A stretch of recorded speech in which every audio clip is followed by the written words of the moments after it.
The QX80 from Infiniti is the first vehicle in the US from the automaker that is over 6 figures. We're gonna find out right now if it's worth it. From the front, with its new double-arched grille inspired by the shapes of bamboo forest, the illuminated emblem, very Mercedes of them, flush door handles, very Range Rover of them, blacked out pillars giving it a sleeker appearance, the full-width LED element in the back, I'd say the QX80 is stepping up to the plate a lot more. If the designers at Infiniti are here to impress, well, I'm here for it too. This full-size SUV has always been one of my favorites. I've always felt like they've brought a little bit of interest to the category, and I'm seeing that same interest in this current design language. The QX80 will come in 7 colors, including dynamic metal, which is the one you see here. Now, normally Infiniti sticks with the basics, whites, blacks, silvers, and reds, but they do include a blue with this launch. A lighting sequence will guide you to the door if you've got the fob in your hand. The door handles extend and you get a bit of a light show before you start rolling on your standard 20-inch wheels or upgraded 22s if you so desire. Once we get inside, you're greeted with a host of luxurious amenities. The first is this dual 14.3-inch screens up here. You get a 9-inch screen down here for HVAC systems, and on the base model, a 14-speaker audio system from Klipsch, but if you go up into the other trim levels, 24 speakers. The UX system is the Infiniti InTouch system, which I'll be honest, I haven't used in a while, so I'll be interested to see how that has improved. But it does have Google built in. Google Navigation also helps you out there, and you can download your favorite Google apps. You do also have wireless CarPlay and Android Auto if you so choose. And if that's not enough screen for you, the QX80 now offers a head-up display as an option. The shifter's comprised of push buttons, freeing up some space for storage and the ever-important cup holder. Yes, you do need to put your Alfred coffee somewhere. You can also opt for a cooler in the center console that can chill a 6-pack of soda. So there are a couple of interesting new camera features and functions here in this car, and the first one is this. This is called wide front view, and this actually stretches 180 degrees, well, between 170 and 180 is what they said. This can also be expanded onto these 2 screens. I'm not able to do it right now because for some reason this button is not working, but when you're driving through like a parking structure or something, this should be able to allow you to see a really full view of what's going on.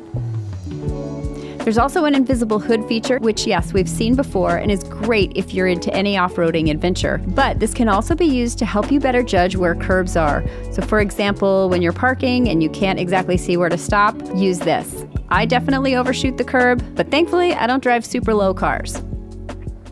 So there's another feature on here. There's a front camera and a little system called Journey Diary. And this is a camera that you are going to be able to actually record and take pictures of video of the journey that you're on. So Mike Danger, I think we might become obsolete when it comes to shooting each other's videos. I'm not sure who's gonna use that, but I'm sure there are some adventure-y Instagrammers who are gonna be all over it. There's also an in-car camera so you can watch the hijinks in the back or check inside the car once you're out of it, just in case you've left anything on the back seats. Anytime I get into a Nissan or an Infiniti product, my expectation of seat comfort is super high. And I can tell you, these seats are really nice and comfortable. You have a nice wide seat cushion, and for someone with a little bit longer legs, it's nice and broad too, but it's not too long for someone like me. This is the Autograph trim, which is the highest trim level. So obviously the materials, the fit and finishes in here are going to be a lot more sophisticated and beautiful. And I can tell you that they really do a very nice job. First of all, I love this burgundy, it's really pretty. They've got this sort of metal inlay on open pore wood, which I think looks very handsome, almost like a pinstripe suit which I think is very elegant.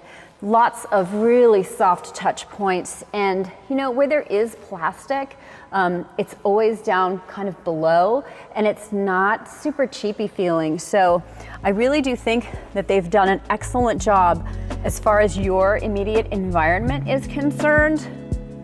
The QX80 delivers. When it comes to space, this is a 3-row SUV. So the impression is that you'll be able to put a lot of people and stuff in here. On this top autograph trim, you do have this screen right here, and there's another system that the QX80 is implementing, and it's called biometric cooling, and it is some kind of a camera or sensor back here that can tell when a person, a body, is getting a little hot, and will automatically turn on the AC to cool you off, which I think that's kind of like Mission Impossibly cool. So now we're gonna see what getting into this 3rd row is like. There's a 1-button thing here. So you can leave a baby seat in here if you need to leave a baby seat in here while you get into this 3rd row. And I'm going to, goodness, we're gonna have to ratchet up the speed on this because it's all electronic. Deploying the 3rd row seats. Again, everything is electronic, so it takes a little bit of a second. So ingress and egress looks like it's pretty decent when it comes to you getting in here. And then I'm gonna kind of sit over here so you can see what the room is like. First of all, materials back here are super nice. Oh, you can't just do this automatically, so this is a little awkward. You do have heated seats back here, again, just in the autograph, so don't get too excited if you're buying a lesser one, but it's a little bit upright. This is the headrest, but I'm not gonna worry about that right now. Legroom is fairly decent. Headroom, again, for a super taller person, probably not going to fit very comfortably in here, but you do have some charging ports back here. You have cup holders. The person in the 3rd row is not completely forgotten about. Still comfortable seats.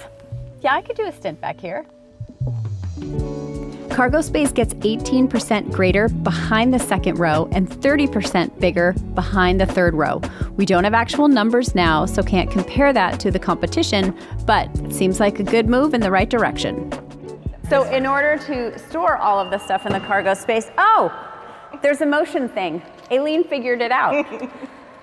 We're carrying bags, and we're putting bags in here. Oh, look at us. Okay. Does it close like that too? Well, no. Oh, yes! When it comes to moving all of this, Infiniti is now using a 3.5-liter twin-turbo V6. So this is the part of the video where I pour out a beer as a memorial, because Infiniti is no longer putting in their monstrous 5.6-liter V8 in this thing. And yes, I know that they've traded up for something that is incredibly more efficient, but that engine was grunty and torquey and would get you over just about anything. So I'm a little sad. However, you will manage more power by a lot over that old mill, to the tune of 450 horsepower and 515 pound-feet of torque. This is an iteration of the VR engine in Nissan's GT-R. Okay, that sounds good. And naturally, it's lighter than the outgoing V8, and we all know that lightness usually equals quickness.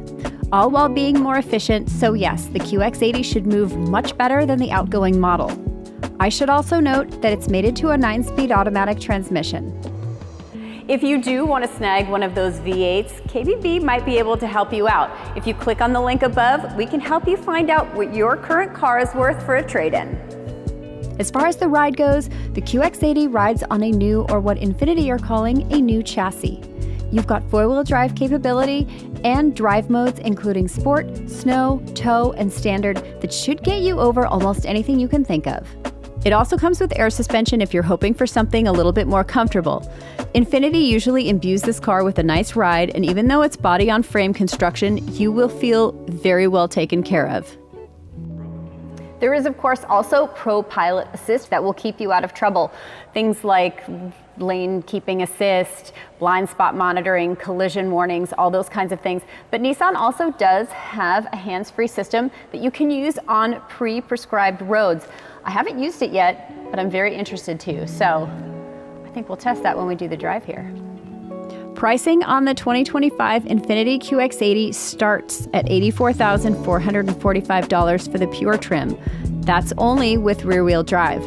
The Luxe trim gets you that new head-up display, remote control rear seats, 22-inch wheels, and air suspension, and will cost you $91,545. The Sensory trim, yes, here's where it happens, gets you over 6 figures, as well as ambient lighting, that biometric cooling gizmo, and a digital rear view mirror.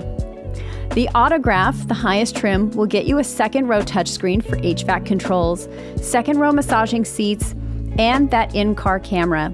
It might also give you some heart palpitations at a very steep $112,590,000. And if you want to add four-wheel drive onto the first two trims, tack on $3,100. A big car with a very big price tag.